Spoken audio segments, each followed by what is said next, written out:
Talvez uma das coisas mais difíceis hoje em dia seja se relacionar com alguém ou estabelecer um relacionamento duradouro, sólido, né, que passe uma segurança. Bom, essa é uma perspectiva, né, talvez um pouco pessimista, mas que tem sido muito defendida atualmente, principalmente nas redes sociais, nas trends.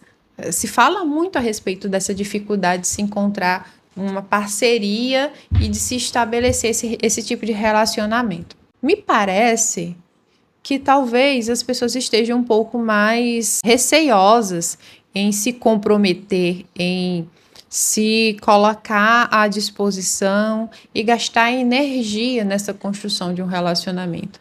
E é bem essa a ideia que eu queria trazer de relacionamento como uma construção.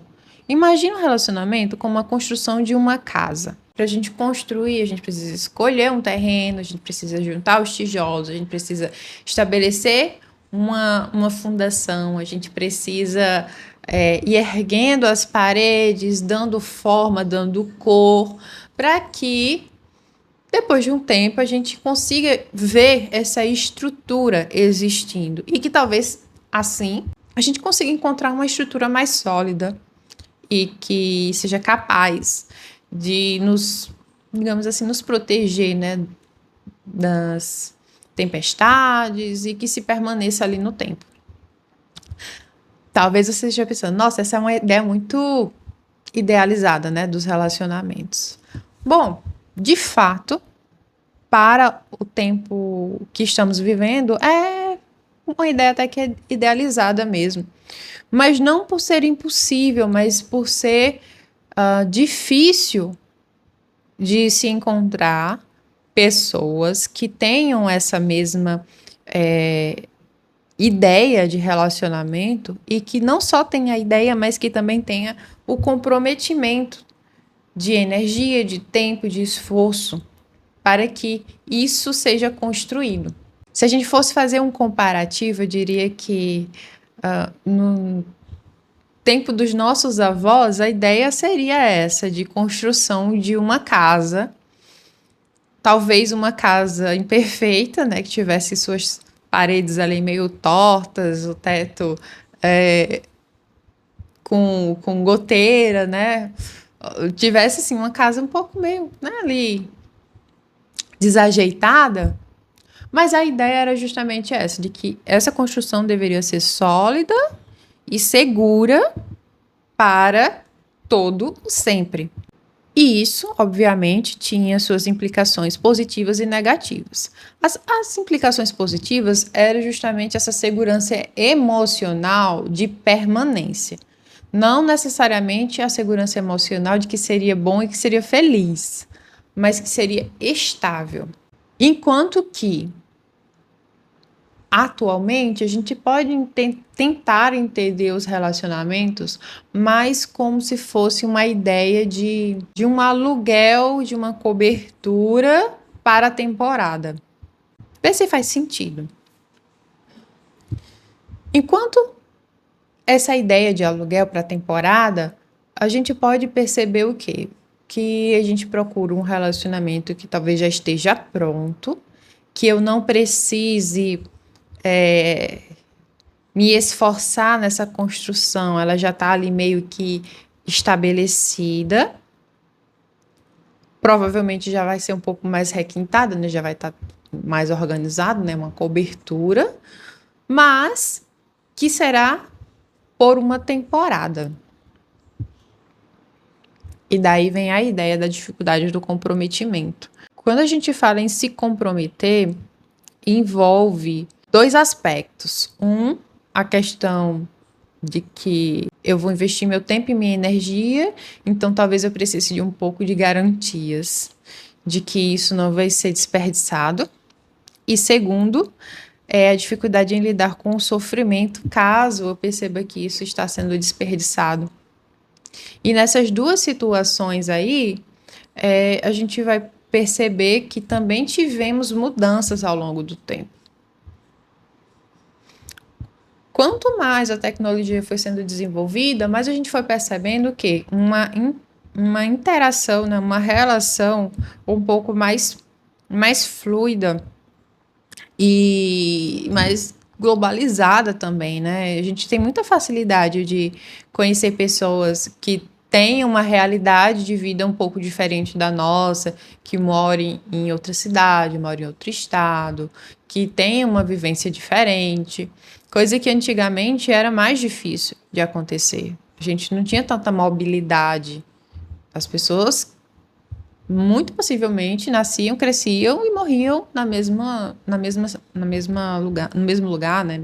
Sem ter tantas outras experiências assim.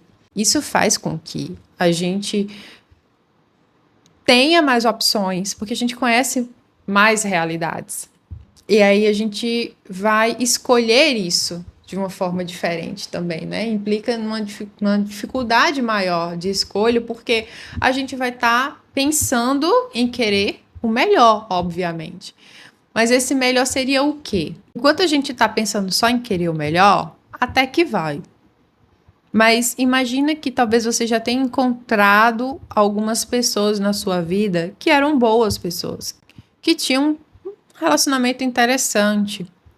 Mas dentro dessa perspectiva de possibilidades, de conhecer mais pessoas, de ver outros tipos de relacionamento, de ver outras pessoas com características diferentes, você muito possivelmente poderia ir alimentando a ideia de que talvez existisse alguém melhor, alguém mais interessante, alguém que fosse contribuir melhor para a relação, que simplesmente seria melhor para você dentro do que você imagina e deseja para sua vida.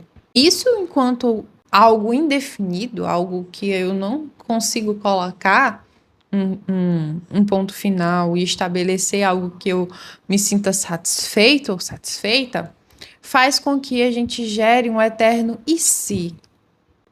E se existir alguém melhor? E se existir alguém que me faça mais feliz? E se existir alguém que me complete de uma forma melhor, que consiga viver experiências melhores comigo? E se? E nesse e se, a gente vai tendo essa dificuldade de se comprometer, vai tendo essa dificuldade em estabelecer uma relação mais profunda e que se conecte mais, né? Que se entregue um pouco mais. Já, por um outro lado, também podemos ter a ideia de que esse comprometimento e essa dúvida ocorra principalmente pelo medo de sofrer.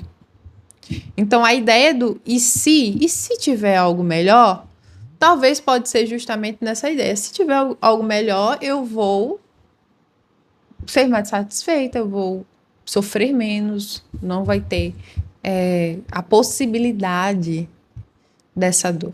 Tem um filósofo, né, eu acho que é Schopenhauer, que ele fala muito a respeito dessa questão do sofrimento, e ele diz o seguinte: o amor é uma estratégia da natureza para a perpetuação da espécie, mas que o seu custo emocional é muito alto. O amor traz sofrimento justamente porque ele é baseado nessa idealização, nesse desejo, e o desejo gerador.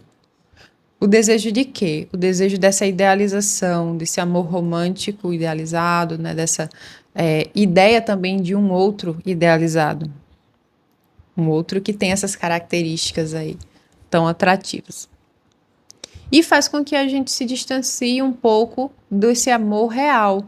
Quando a gente fala sobre esses comparativos, sobre a possibilidade de existir pessoas tão boas, pessoas tão prontas, que não têm essa dificuldade em construir algo que de fato vai ser bom.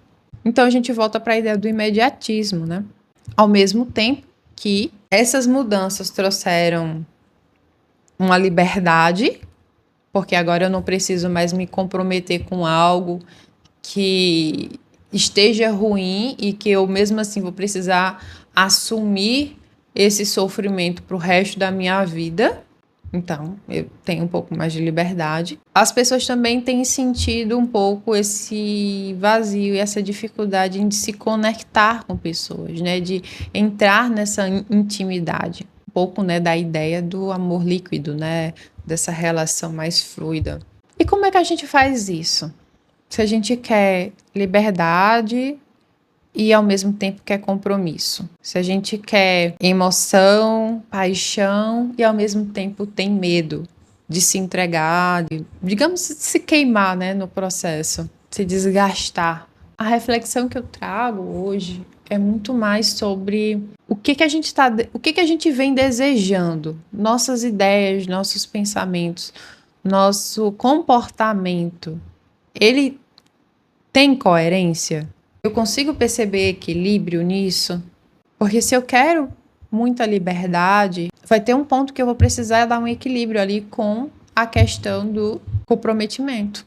E uma coisa que a gente percebe muito é essa ideia de que os relacionamentos estão muito superficiais. Mas como que eu não vou ter um relacionamento superficial se eu não me deixar passar tempo, gastar energia para conhecer alguém, para deixar que o outro me conheça, né? Digamos, me tornar vulnerável ali naquele processo. E ao mesmo tempo, como é que eu vou fazer isso sem me permitir sofrer?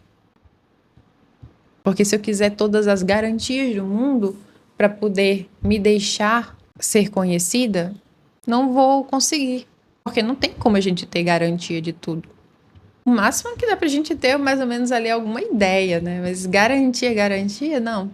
Então, ao mesmo tempo que pode parecer muito difícil os relacionamentos atualmente, porque eu acredito que as pessoas não estejam procurando a mesma coisa que eu preciso refletir sobre o que de fato eu estou procurando e o que de fato eu estou disposta a fazer para conseguir isso. Vivenciar esse processo dessa construção requer desgaste mesmo, energia. Eu preciso passar um tempo ali, eu preciso ajustar tanto as minhas necessidades com as necessidades do outro. Muitas vezes a gente acaba, né, passando por esse tipo de situação, e um dos pontos, né, que às vezes é bem comentado é sobre o quanto que é difícil a gente confiar em alguém, principalmente depois de ter passado por algumas situações nas quais tivemos a nossa confiança quebrada. E a primeira coisa que as pessoas que passaram por essa situação sentem é: doeu muito e eu não quero mais sentir aquela dor. E com isso a gente gera o quê? Um processo evitativo, né? Um processo de evitação de proximidade, porque qualquer proximidade vai fazer com que aquele gatilho da dor e da traição volte. Porém, como é que a gente lida com esses processos de evitação? De duas formas: enfrentando, se permitindo perceber que isso não ocorre em todas as situações, entender as especificidades daquela dor, que é o que aconteceu, né, no nosso passado, mas também aceitando o processo do sofrimento, aceitando que para estabelecer um relacionamento com alguém, para a gente criar conexão, a gente vai correr o risco dessa dor. E que talvez valha a pena passar por isso, pelo risco, né? Não passar pela dor, mas passar pelo risco da dor. Bom, esse é um dos pontos que eu queria trazer para cá hoje. O que vocês acham, né, dessa ideia de paradoxo, né, com relação aos relacionamentos modernos? Eu percebo muito isso, né, que muitas pessoas têm esse sonho, querem essa ideia do amor duradouro, mas tem um medo de começar, de dar esse primeiro passo, de arriscar. Do mesmo jeito que quer segurança, quer se relacionar com pessoas confiáveis, pessoas valorosas, né? Mas também não quer abrir mão da liberdade da liberdade de quê? De se comprometer com esse processo. Não é abrir mão da sua liberdade como pessoa, mas assim, abrir mão da liberdade desse comprometimento, né? Eu preciso passar um tempo aqui, eu preciso conhecer para saber se isso aqui vai ter futuro ou se não vai ter. Será que ainda sonhamos, né, com algo que seja sólido? E só talvez não estamos com coragem de trabalhar em cima dessa construção? Gostaria de saber o que você acha sobre isso. Então, deixa aqui embaixo, né, seus comentários a respeito e até o próximo vídeo.